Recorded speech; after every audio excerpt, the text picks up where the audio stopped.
bonjour, and welcome to the Amateur Detective Club. This club is exactly how it sounds. A bunch of amateurs talking about their favorite mysteries. So if you encounter a real mystery or a murder, contact the proper authorities. Do not come to us. We do not know what we are doing. But enjoy the program. Allons-y. Let us begin.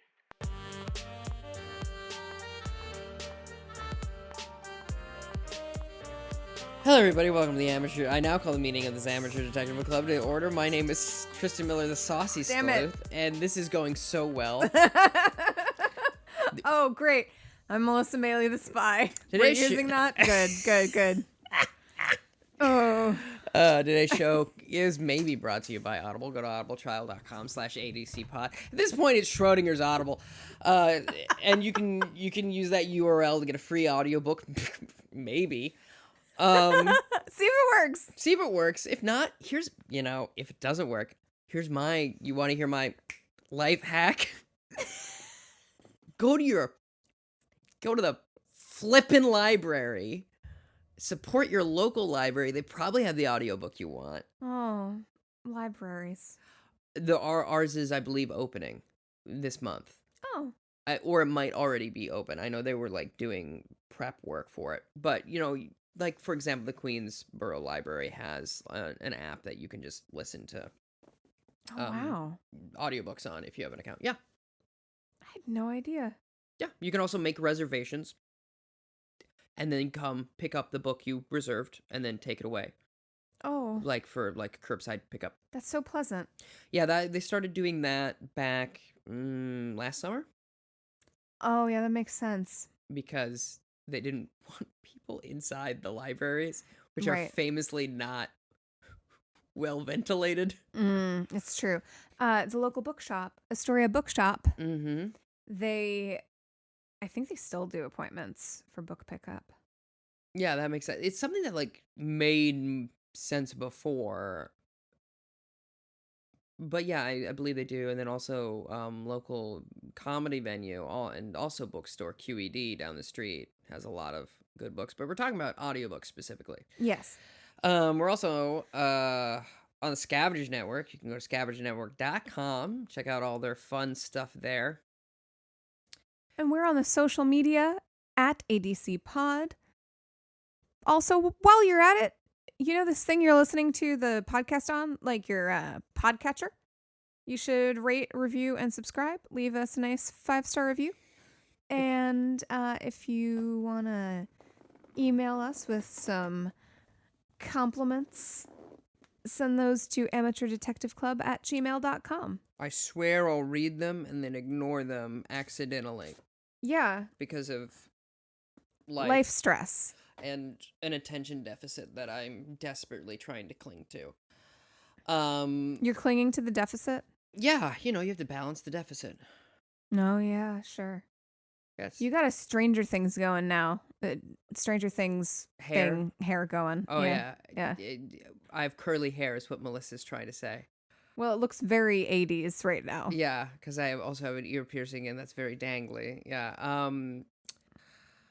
Also, you can go to patreon.com and there's some bonus content there. A lot of stuff we say I cut out because it's either too long or unrelated or we cuss or it's nasty.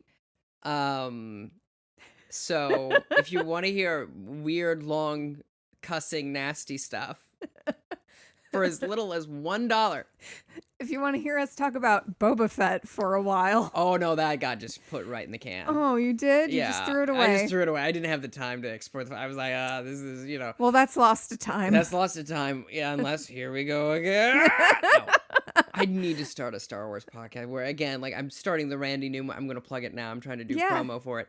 You got a friend of me, a Randy Newman podcast, because I have so many things to talk about with Randy Newman. I have so many things to talk about with Star Wars that, I should just get, because, having conversations with it is great, but, again, I use podcasts to trap people socially into an obligation where they're forced to interact.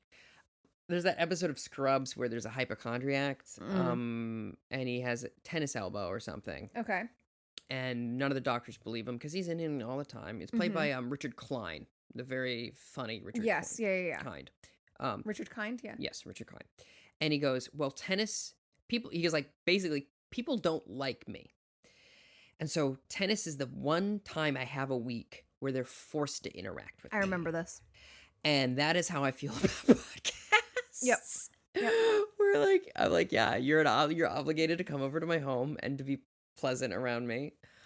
And for me to be pleasant around you. Whereas like if you just invite someone over, they might go, I don't feel yeah. No, exactly. It's true. And it's, you know, and it's a wicked thing I do. Oh, I need to respond to someone about being on their podcast. If Case or Sam are listening to this, I'm sorry. I'll get back to your email. I thought I sent it. I composed the entire email and then I didn't send it. Baby. No, I'm probably going to reread it because I'm anxious. Sure. I want to make sure it sounds good. But yeah, I sorry. And then also, of course, Melissa, famously, we have to do our Star Trek podcast. Oh, and yeah. argue about who we think is a good captain or not. Oh, God. Or even a good actor. Yeah, our tastes are so varied. It's very interesting. It's true. Because Tristan just doesn't like some actors that I think are great. Yeah. Which is... And converse. Real? Yeah? Yeah. Like who? Well, when we were talking about Star Trek, you're like, Quark, I can't stand. I'm like, he's the best part of the show. I love him, and I love what the actor does with him. Oh, no, Armin Shimmerman is great. Okay, you just don't like Quark? Well, I have mixed feelings about Quark, but I think that makes sense. Sure. I think the reason I like him is because at no point do I take him seriously. Okay. He's a comedic character to me. He's just fully a joke. All right. There's some things with the show that DS9 does that the writers try to make him serious in ways that are, and that's actually usually when he's at its best, to be fair. Mm-hmm. Like morally, not like the character's at its best, but. Oh yeah. No. He's faced with the same moral quandaries that is at the heart of any Star Trek franchise. Series, rather. Yeah, absolutely. But he's also, if we're talking about his like moral alignment, he's not a good person. Oh no, he's a capitalist. Right. He's an extreme he's a satirical character based off of the greedy high capitalism of the late 1990s. He's a response to that. Mm-hmm. And also they couldn't make the noses big, but he falls into a couple other stereotypes that have not exactly aged well. No. And it's like one of those things of like, one, you know, you can say you can read that into it or you cannot. And if you do read into it, it's almost like, well, why'd you think that? But it is like, it's a common enough sentiment, I feel. Yeah, no, absolutely. That like, yeah. But yeah, of course, there's that whole episode about it where he busts a union. Oh, yeah. Yeah. It's not great. No, it's awful. And it made me mad watching it. But he's a fool and he's in the wrong. And so I don't feel any real sympathy for him. So he's like, I don't take him seriously. Yeah. I think we're saying basically the same thing. I think we're in agreement with the character. I just thought you didn't like the acting. No, I think he's great. Okay. See? There we go. See, that was your preview of Melissa. At some point, we will talk about the actors that Tristan inexplicably does not like. I don't know. Because I don't want to say some shit that's going to... I don't want to say some stuff that's going to, spark a 30-minute conversation? No, get me in trouble with if I meet that actor. Well, okay, that's fair. That's true. Yeah, but... and I think that our taste in the women in DS9 diverges a bit. Like, I love Kira. Oh, yeah, no, I like Nerys. I want her to be my girlfriend. I wouldn't mind that at all. Yeah, she's great. Yeah, she's... I thought you were more of a Dax. No, I prefer, but there's no losing. There really isn't. There's no, they made a very good point of casting only hot people in these shows. I love both Kira and Julian Bashir. Of course. And the fact that they were married in real life makes my brain explode. Oh, that's very fun. Yeah, they have a child. They have been long since divorced, but they all seem to be on great terms. When they did like a reunion last year, he introduced her as like the incomparable Nana visitor or something like that. But yeah, I love Alexander Siddig and Nana Visitor. They're great. Yeah, I think they're very good. What would we call our... Okay, we got time for this. What would we call our Star Trek podcast? We really shouldn't be making the Star Trek podcast. That's a mouthful. I know. I love it. I think it's funny. What are the initials? I can't do it. I'm dyslexic. Do it for me, please. I can't. WRSMTST.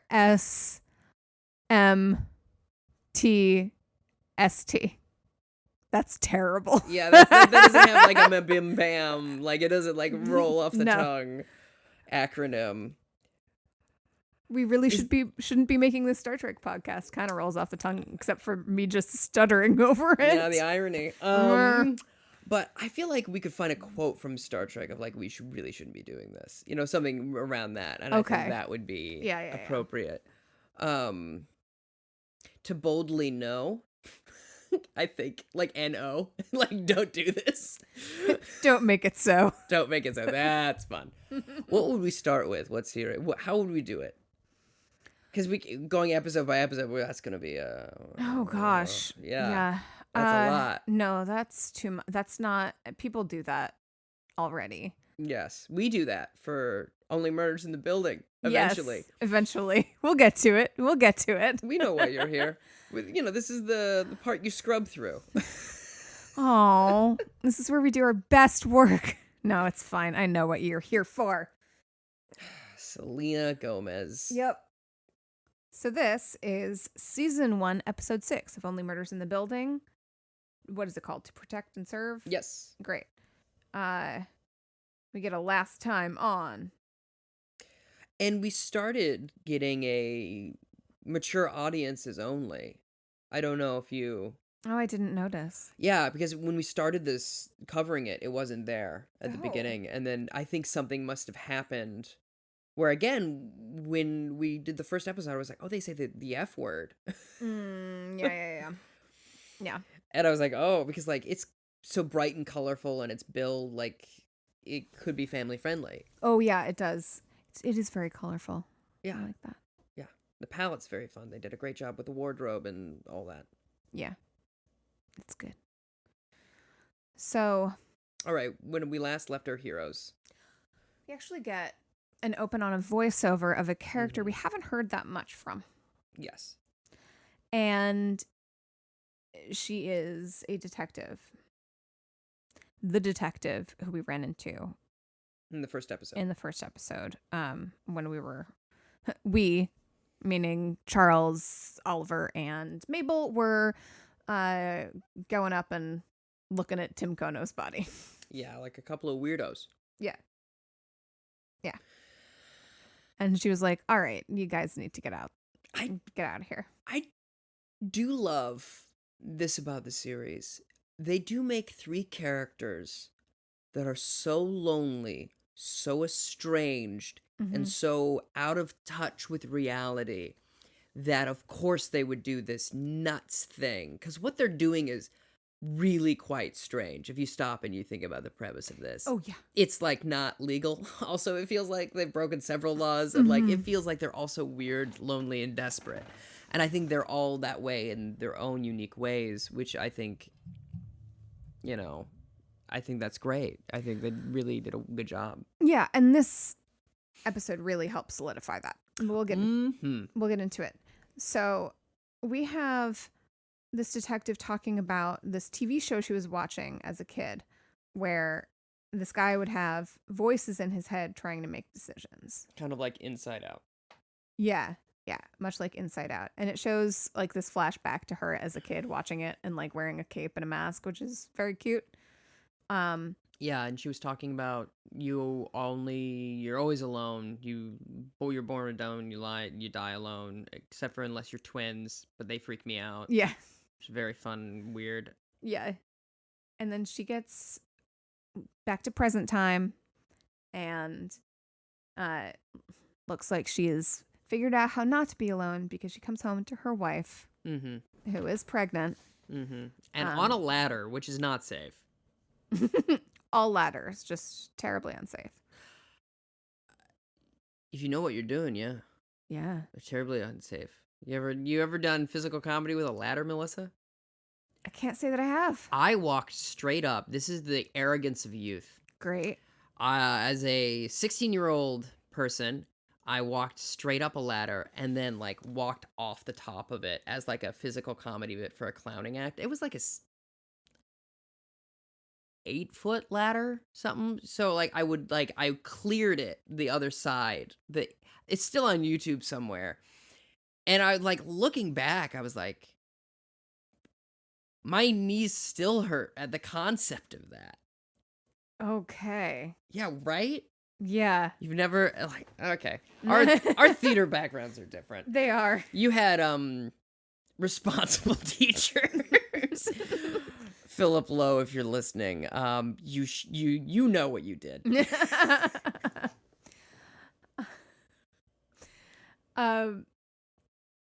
But yeah, so her wife is listening to Only Murders in the Building, the podcast. I'm sorry. Who presents Only Murders in the Building? Demas's Chicken Wraps presents Only Murders in the Building. That's how you can differentiate the podcast from the show. Right, of course. Demas Chicken Wraps presents. Yes.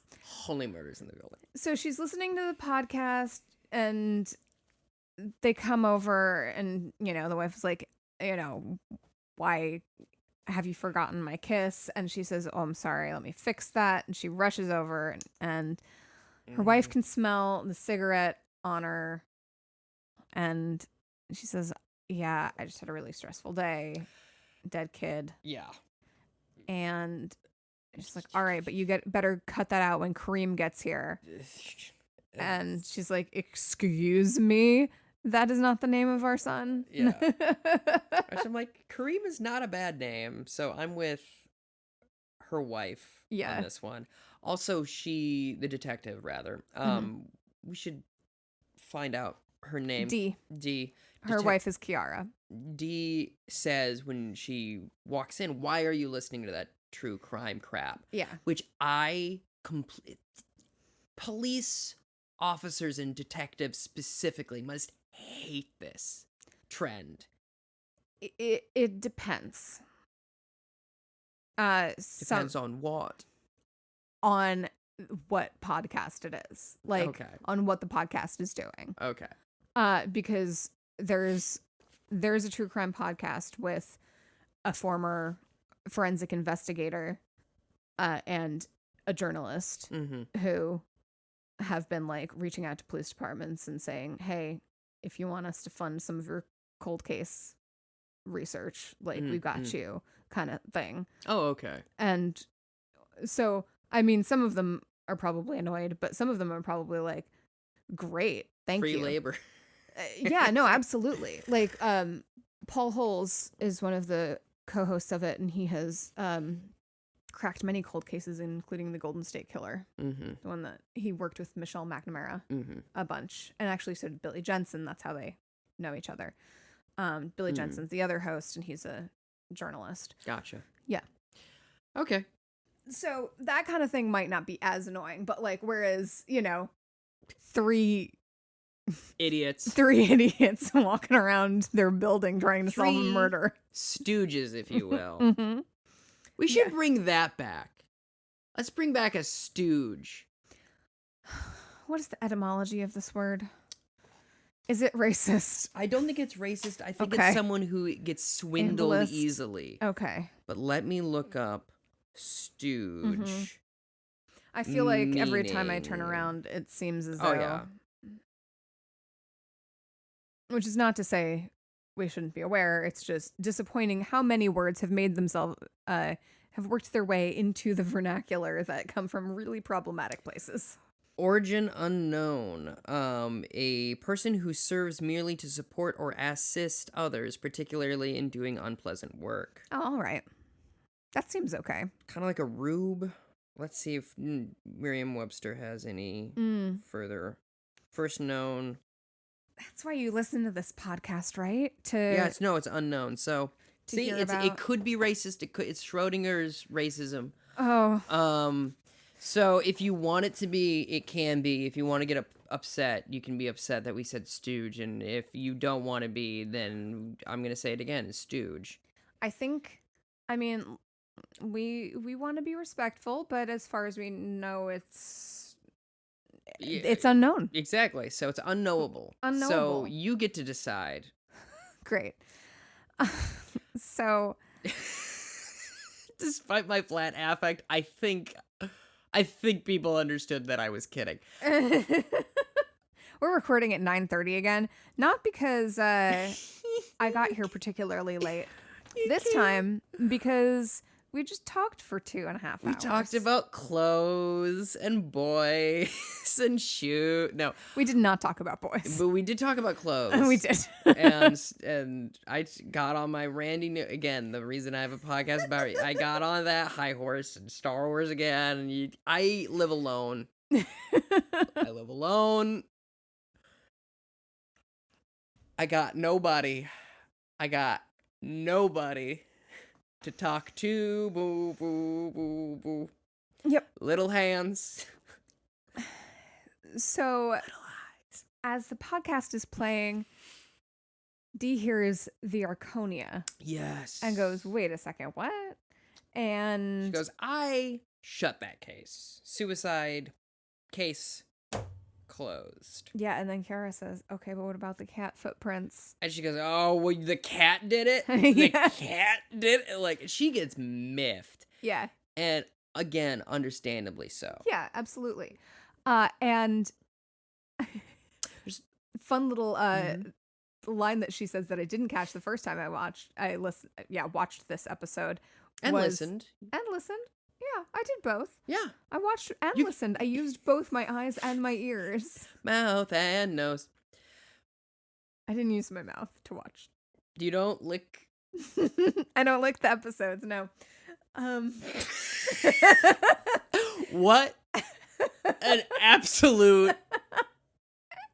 So what's the line? Tyler, you come back and save us from ourselves. Listen, I'm fine with it. I've accepted the chaos. It really is just taking over. You say you like an episode and everyone starts losing their mind. She says, yeah, my yard dog homies were boosting this podcast. Yeah, that was they were boosting it on Twitter, and that is a great callback. Yeah. A+ work. And also, there's a bit of tension because the reason she's up a ladder is because they're building the nursery. Yeah. And she's like, I thought you were going to come home. And then obviously she's like, I've had a hell of a day. And she goes, I really wish you could have had. And she's like, did you not hear? Like, I had to deal with a dead kid. Yeah. Whose father killed them. So, like, maybe back off. Yeah. Yeah. And it is one of those things where the frustration of having a significant other with a job that they cannot control is truly, it really is a difficult thing. Oh, yeah. Because, you know, in most jobs, you have a certain amount of like, yeah, okay. I mean, but did you have to stay late? No, you really didn't. You could have left. You could have just been like, but in this case, it's like, yeah, no, that's, there's not really anything that she could have done. Yeah. Also, and that puts you in a bad mood. Yeah. Yeah, it does. It really does. And then, but when you're the person that's like left to just deal with it, that is a huge thing as well. Yeah. Yeah. To a much lesser extent, I've experienced this a little bit with Rich being in the army. Oh, sure. Yeah. Yeah. I always forget that about him. Yeah. But so when that is his job, it's there like, was a oh, well. significant chunk of time in your life where he was just deployed. Yeah. And I mean significant, not meaning like a long time, but a very important time. Yeah, yeah. No, it was when I had cancer and he had to leave 2 weeks later. Yeah, so I can understand why that would also put everybody in a bad mood. Yeah. Yeah, exactly. I got really lucky because he didn't have to do army drill the weekend of my marathon, which was a concern. I was afraid that was gonna, yeah. But the podcast is playing, and she gets miffed, and she walks out.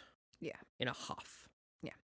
And so then we go back to where we ended the last episode with Tavo, Oscar, Mabel, Oliver, and Charles. I thought you were going to say Oliver and Company. Why should I worry? Billy Joel, baby. And they're leaning over the pool table in Long Island at the tattoo parlor with the bunch of jewels on the table. The diamonds.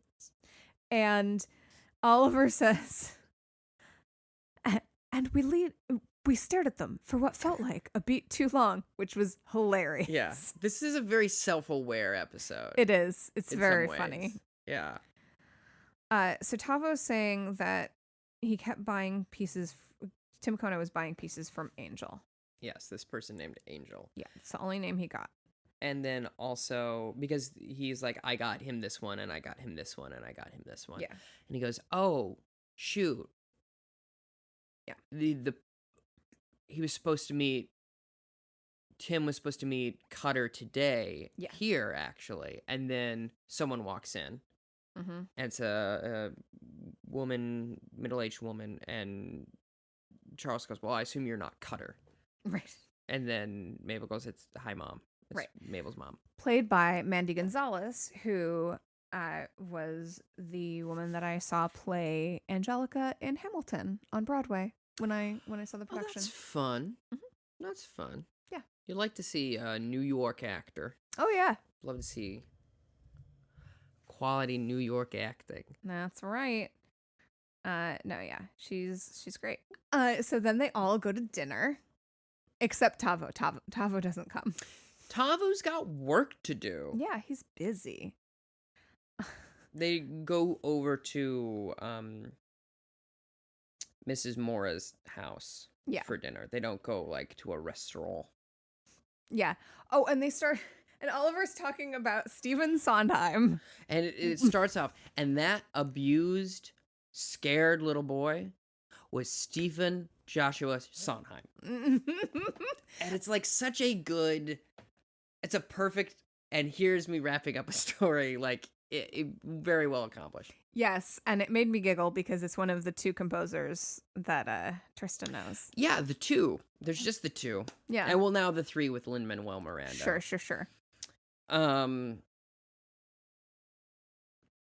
Gershwin. Oh. We got 4. The Rodgers and Hammerstein. Okay. Who did the operettas? Was that Rodgers? No, that wasn't Rodgers. The two people that did operettas. Gilbert and Sullivan. Thank you. What's eating Gilbert and Sullivan?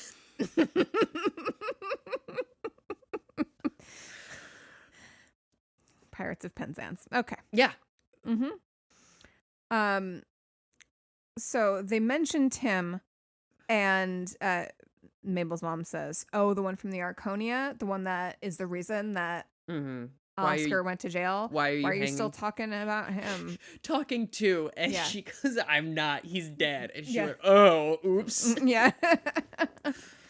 And then Charles is like, "Yeah, he got murdered." And she's like, "What the hell is going on?" Yeah. Yep. And over the course of this conversation, she keeps using language towards Mabel, like, I should have never let you go back. You know, and she goes, "Mom, I'm grown." She's saying that I should have never let you go to that place. You hung around with these people. I can't believe that you're going after this while he's the person that, like, is the reason Oscar went away, blah, blah, blah, blah, blah. Mm-hmm. And then they get into a fight and Mabel storms out. Yeah.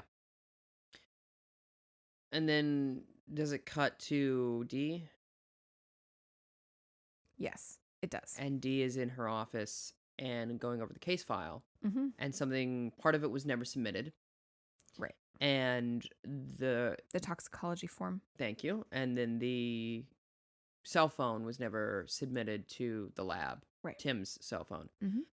So now she's got doubts. We also meet one of her coworkers who her wife warns her to not become, who is like smoking a cigarette and is clearly drunk on the job. Yeah. So yeah. So that's what's going on in Dee's land. Dee's land, am I right? And then we go back to the kitchen, and Mabel's mom has a chat with Charles and Oliver, and basically asks them to stop, leave Mabel alone. There's a really good moment in the dinner scene where she goes, "And how old are you two? 80?" And Oliver goes, "I am in my early mid 60s." Yeah. Very good. A+. Martin Short, good in this episode specifically. Mm-hmm. They give him a lot of good lines in this one. Mm-hmm. But basically they're like, your daughter's incredible and weird in the best way. Yeah. And she's like, "That's great, but please leave her alone. You are 80, number one, so that's weird. Number two, don't make her relive this terrible thing that happened." We learn more and more that Mabel was really depressed. Has been. Yeah. And that it turns out was pretty traumatized from what happened to her friend. Yeah, Zoe. Yeah. So, and this is, of course, the first time Oliver and Charles are learning about it. Yeah, right. Exactly. We as an audience knew, but they as characters did not. It's true. I've never been more right than in that moment. Do you ever think about that? Like, is this the most correct I'm ever going to be? No. Okay. I have never thought of that before. There's moments where you're like, this is the most, or this is the least correct I'm ever going to be.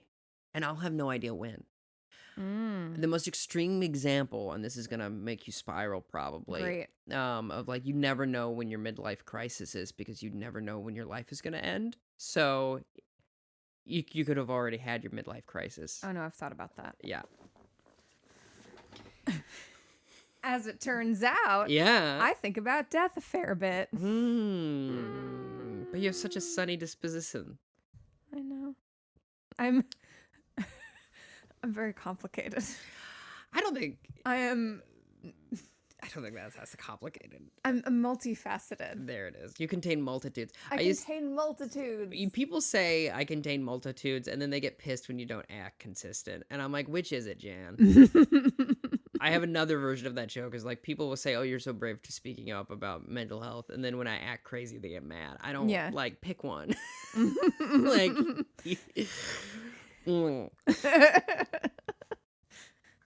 Yeah. So they very kindly exude the Mora household.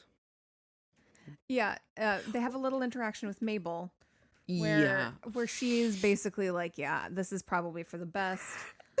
I lied to you. I'm a stranger. I lied to you a bunch, and you're a couple of randos who, roped me into a podcast. And go ahead. You can get. Oliver says, turns to Charles and says, "Rando is a person of no significance."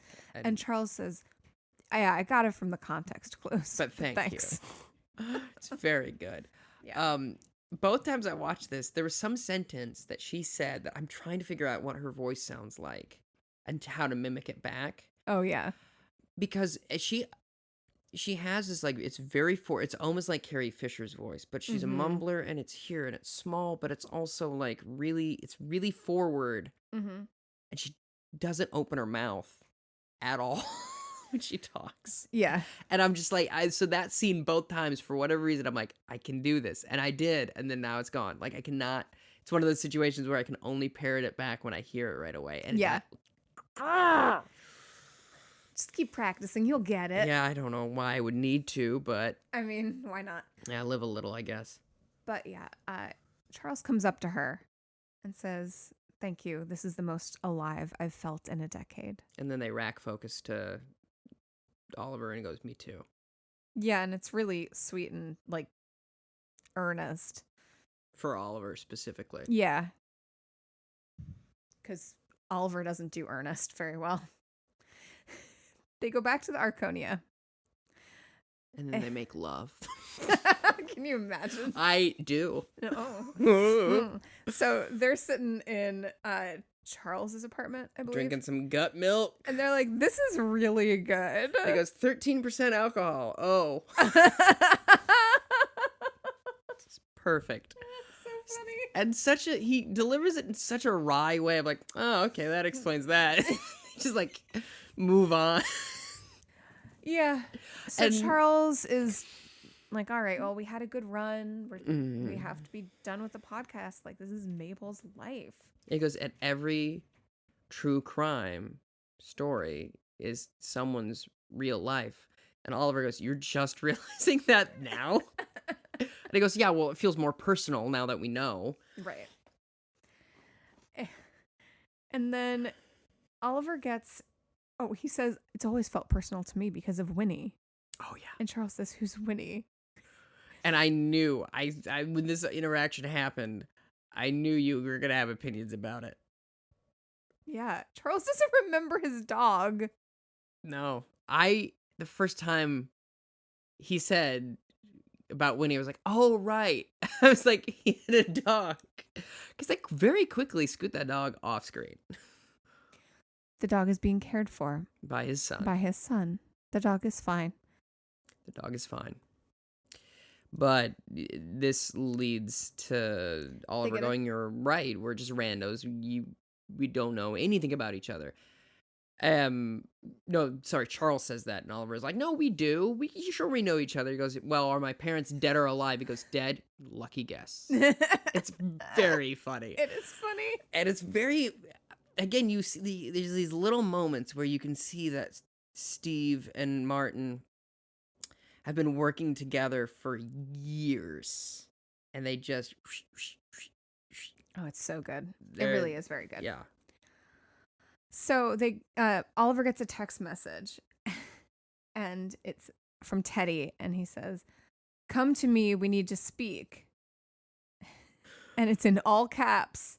And Charles says, that's ominous. And Oliver says, no, that's just how he types. But it does seem pretty ominous, doesn't it? Come to me. Come to me. Come to me. That's very like, bring her to me.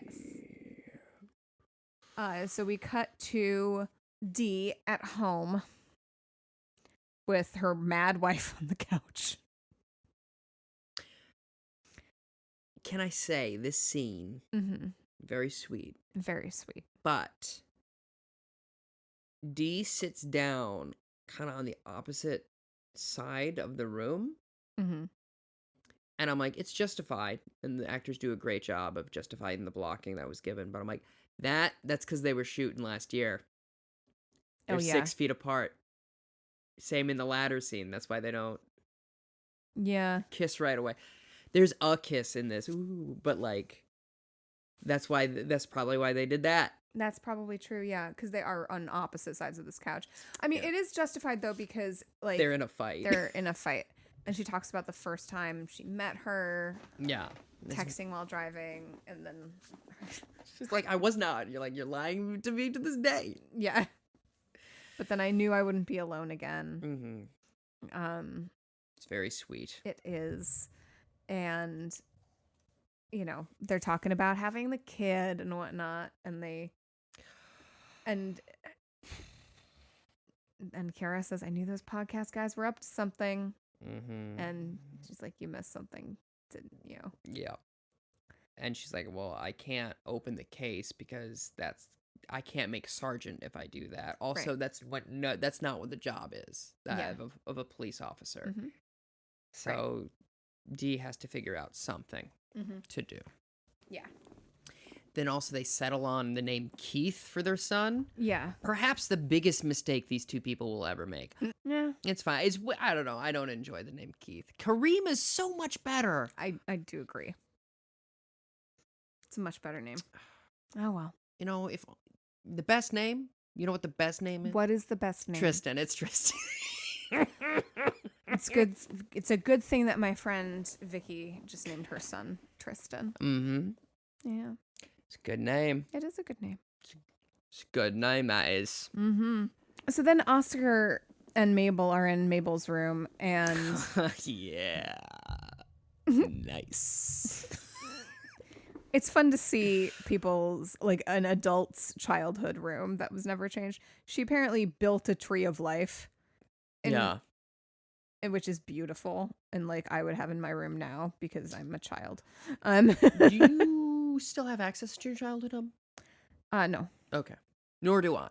Some people do, and they're like, oh, I'm going back home, and it's weird to stay in my childhood bedroom. Like, I don't know what the hell that's like. Yeah. But yeah, it is. It's really nice seeing someone's childhood Yeah. home. And they sit down on the bed. Oh, and he also turns to comment on the life-size standee of Chris Maloney as Elliot Stabler. And he says something wild. He goes, that's a weird crush. I'm like, it's not. No, it's a very normal It's very crush. common. It's very common. His ass? Have you seen his ass? Yeah. Have you seen his ass, Melissa? Like, it's also, like, I don't... It's so funny. It's so funny because it's so accurate to life of, like, men have no idea what women find attractive at all at any given moment. Yeah, and Mabel's like, listen, Elliot Stabler is the hottest ever, and he kept it pretty tight. He does. Yeah. So they're... Step aside, Kim K. Here comes... What's his name? Chris Maloney. Thank you. And of course, Mabel loves Law and Order SVU. Of course. Dumb. Yeah. So they're looking through sitting on her bed. Yeah, and he grabs some, like a yearbook or something. Photo album. Photo album. Yeah, and there's like pictures of her young and then Tim young as well. And then she has one that says My Hardy Boys. Mm-hmm. And pictures of all of them as teenagers. Yep. And the photograph from that night falls out. And yeah. she's like, oh, this ring is the same ring that Tavo just texted me.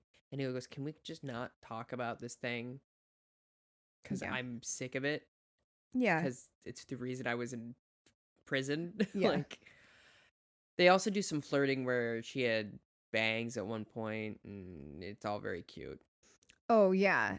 He says, I bet you looked hot with bangs. She's and like, she's like, you would lose that bet. Yeah. But he's basically like, I just want to spend time with you. This keeps coming up, and I hate it. And I just want to move forward from it. And it really, I feel like they most successfully made him look younger in the flashback scenes. Oscar. Sure, yeah. I mean, that explains, because he has this mustache. Yeah. And I was like, why does he have that mustache? That might be why.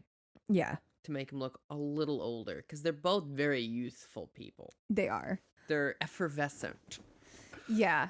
They do some things with their hair to, like, young them up for the previous scenes. The flashback scenes. How young these kids are. Yeah. But no. But yeah. Who's this actor who plays Oscar? He's very attractive. You hear that? What's your name? Melissa thinks you're cute. Yeah.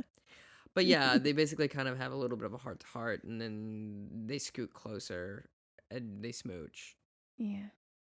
I was like, hell yeah. Finally.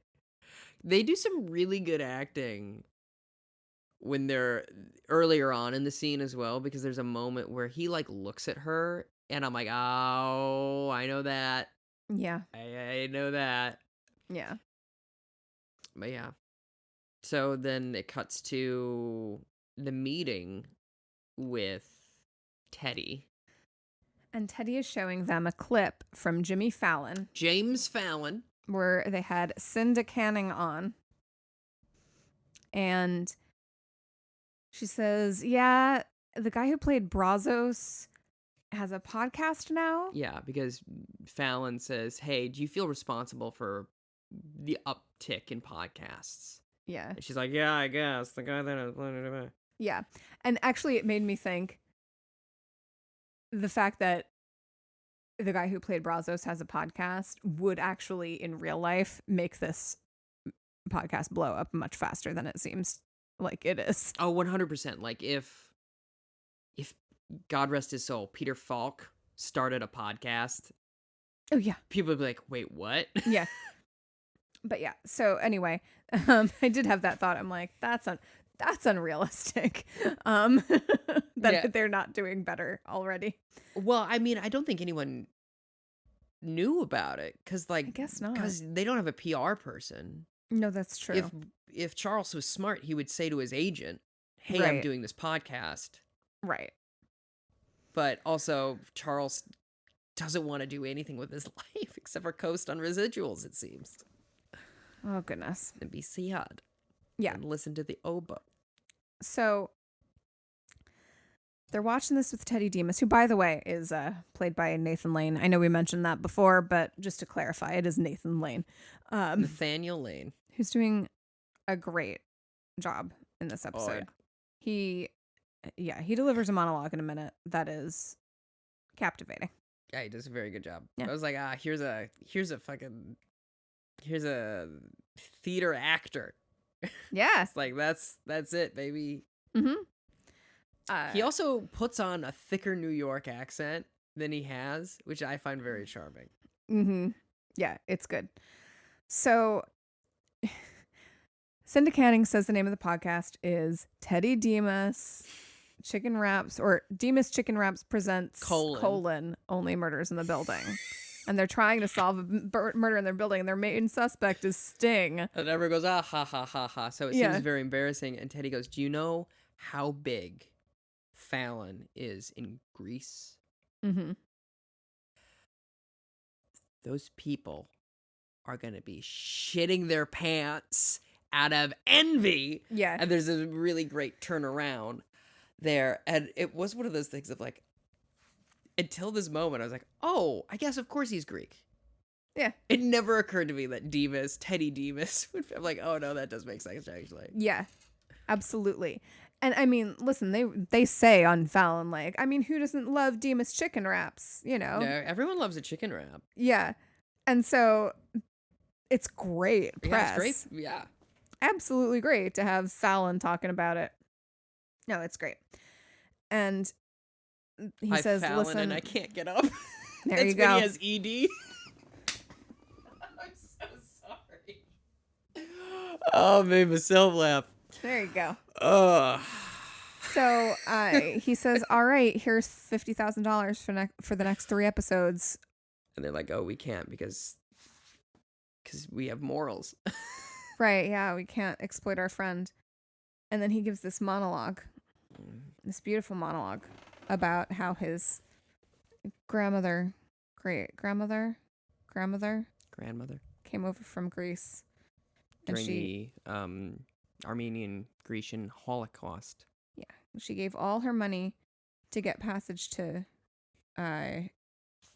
America, and she gave away, and the soldier that she gave it to let her keep 2 coins, one to invest and one for luck. Because they used to carry coins around their neck because people would just steal them otherwise and this sort of thing. So she had these 2 coins, and she came to America, and she put one into a sandwich shop. Demas chicken wraps. Yeah. And the other one she passed down to his father. And they're like, and then he passed it to you. And he says, yeah, we didn't see eye to eye, me and my father. It's like, oh, so you reconciled then? He goes, or I dug it up and pried it from his cold, dead hands. And then he starts laughing. Because it was a joke. We still think, pretty sure. And Oliver goes, that was good. That was good that you got us. That was a good, and Steve goes, yeah, what the fuck?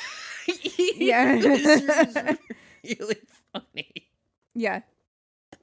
There's this weird space in this episode where it's like, it feels like Charles and Oliver are all of a sudden the normal ones. Yeah. Yeah. Which is a great flip. Yeah, absolutely. And she says, Evangelia, his grandmother. His grandmama. And he has like a whole separate business where he makes angel investments, which is also a term where you just give money away and you don't expect anything in return. Right. So it's from this account. Yeah. So here's $50,000. Yeah. Take it. And then they go home. Back to, I don't know, Charles's apartment probably. Yeah. This is intercut with something, isn't it?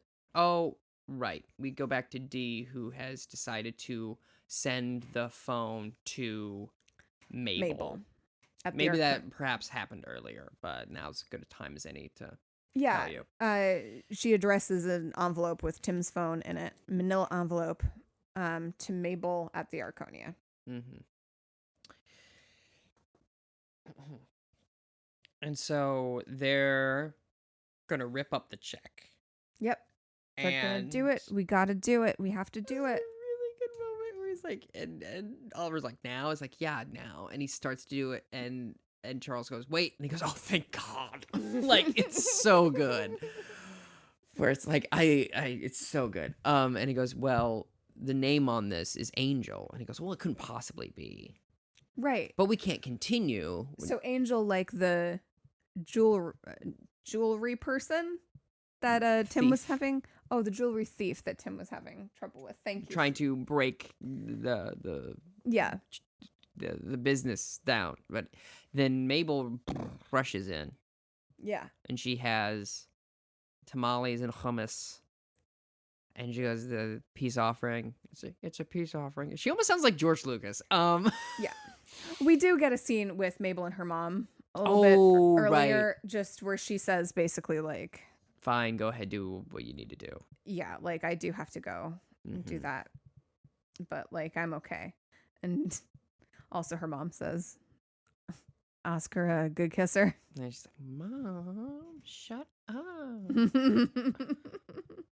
She says those old men are sad characters. Yeah, which is very metatextual as well. Yeah. Also, there's a moment where when Oscar and Mabel are talking where she's like, oh, I feel like I was like waiting for you, but not like waiting. Like I did other stuff. But like the way she said it is like, well, I didn't like save myself. I was out here. Yes. Very good. But yeah, her mom just sends her on her way, but she bursts in.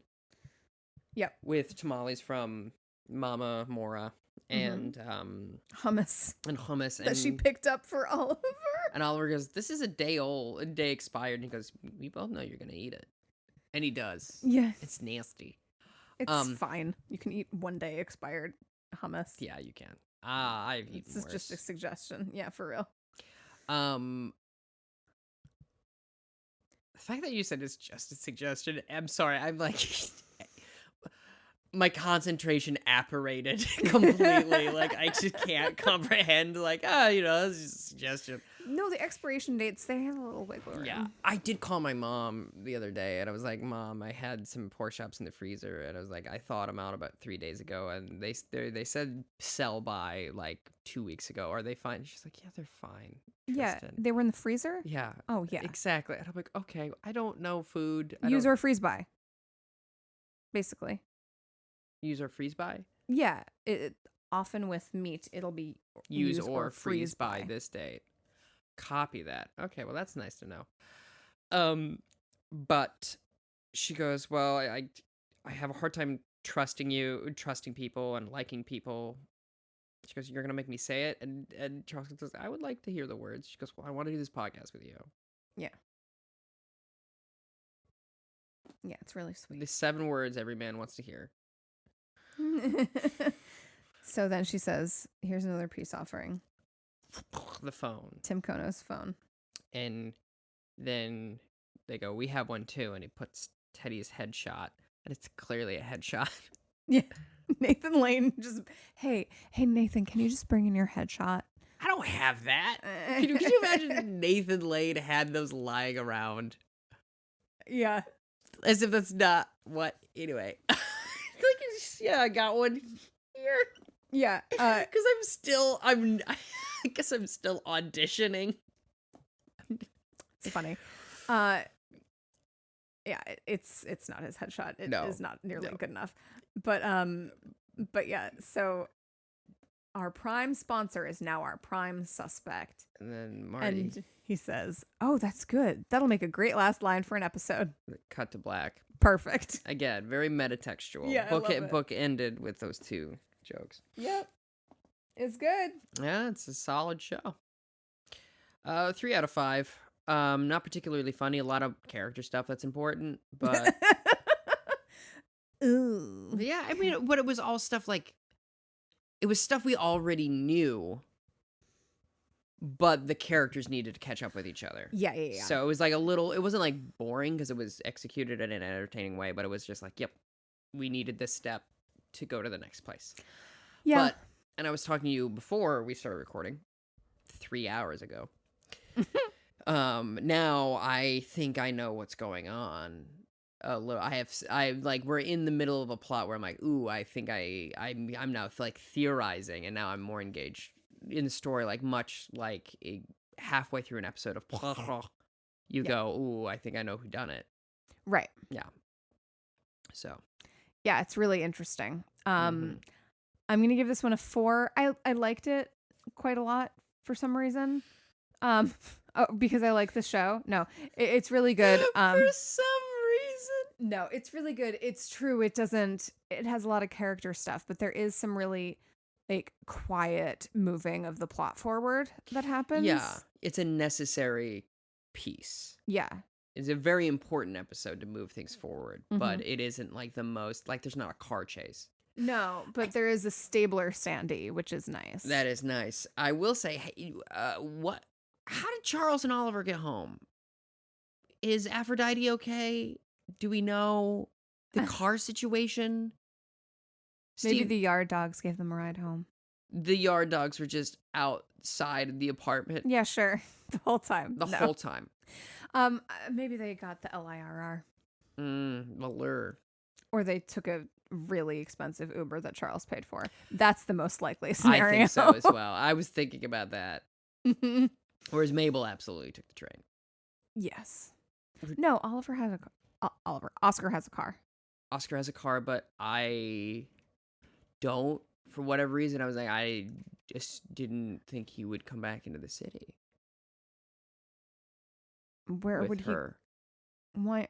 I guess he lives at the Yeah. Arconia, doesn't he? So they carpooled. Yeah.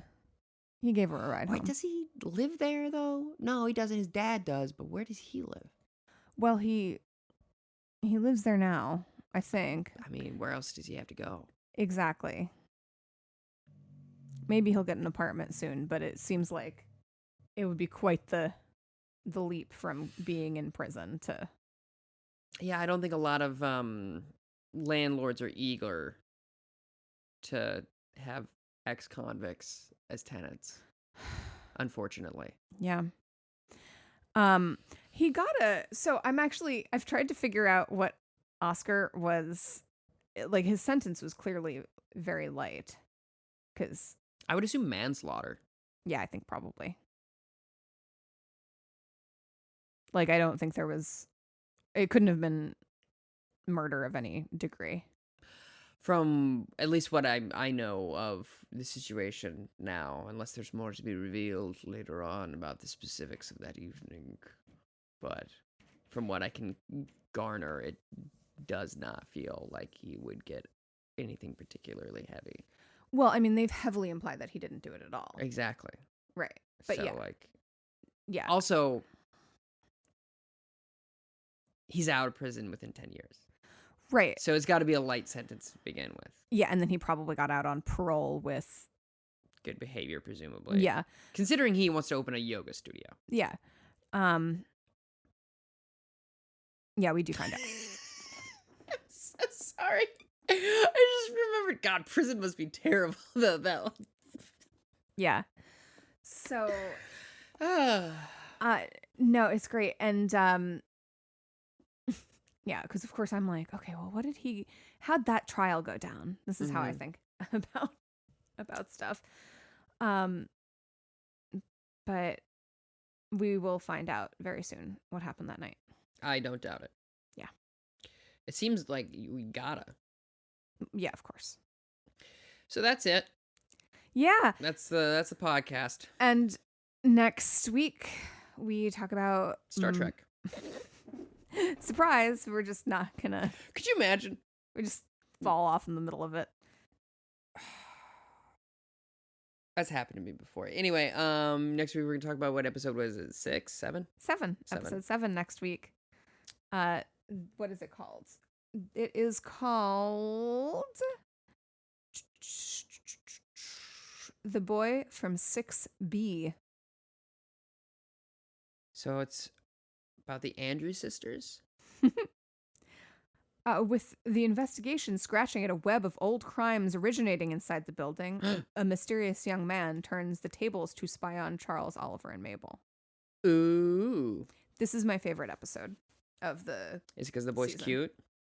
No. The boy isn't cute? He's perfectly cute. He's perfectly cute. Well, meaning like... He's cherubic?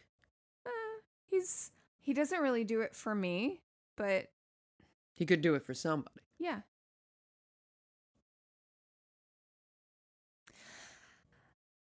That's it. Yep. Goodbye. Good night.